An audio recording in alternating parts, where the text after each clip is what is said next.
San Francisco State University is on the leading edge of rock, paper, scissors technology, RPS for short.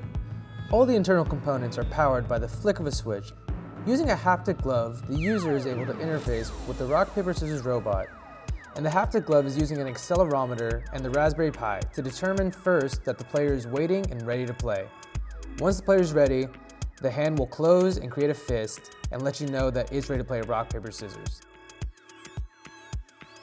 With the latest in robotic hand technology, fingers powered by 6 servos connected with fishing line and rubber band provide the highest dexterity for a full range of motion. All this mechanization to bring you easily discernible hand gestures for the greatest interaction. The enclosure holds all of the hardware in an aesthetically pleasing format. The piezo buzzer and LED light indicate when the user should play their hand, while the LCD screen declares the state of the game.